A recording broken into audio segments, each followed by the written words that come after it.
கலையக பெருமன்ற கூட்டம் அப்படின்னா ராஜபாளையத்தில் வந்து 40 ஆண்டுகளாக தொடர்ந்து வந்து கவிதை வாசிப்பு விமர்சனம் அப்படி நடந்துக்கிட்டு இருந்தது. நம்ம குமரி மாவட்ட முகாம் பார்த்தப்பறம் தான் எங்கள் சில உடைப்பு ஏற்பட்டது. கூட்டமாக இப்படி நடத்தலாமா சொல்லி ஒரு 5 முகாம் நடத்தி பார்த்தோம். அப்போ முகாம்னா இப்படி நினச்சிக்கிட்டு இருக்கிறோம். இப்போ 2ஆம் முகாம் மட்டும் அந்த சிந்தனையை உடைச்சிருக்கிறாங்க. இப்போ முகாம்னா அது மட்டும் முகாம் இல்லை, முகாம் இப்படியே நடத்தலாம்னு வழிகாட்டிருக்கிறாங்க. அதனால் இதோட தொடர்ச்சியாக ராஜபாளையத்தில் நடத்தலாம்னு சொல்லி நாங்கள் யோசனை பண்ணியிருக்கிறோம். அது ஒன்று.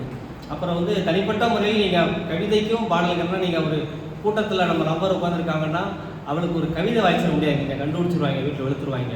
ஆனால் அதை பாட்டாக பாடிடலாம், கூட்டத்தோடு சேர்ந்து கைதட்டுவாங்க. கவிதைக்கு கிடைக்காத சலுகை அந்த பாடலுக்கு கிடைக்கும். அதனால் பாடல் எப்பவுமே தனித்துவமானது.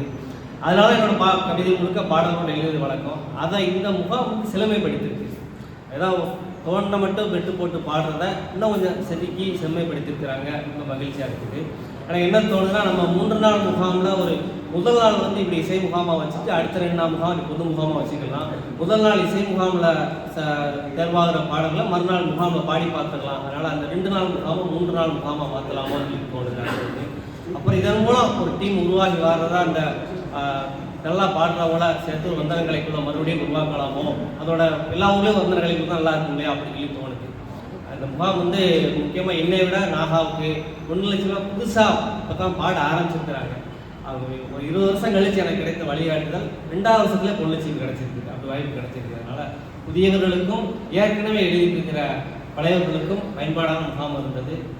ஏற்பாடு செய்த குமரி மாவட்ட தோழர்களுக்கு அன்பு நன்றி.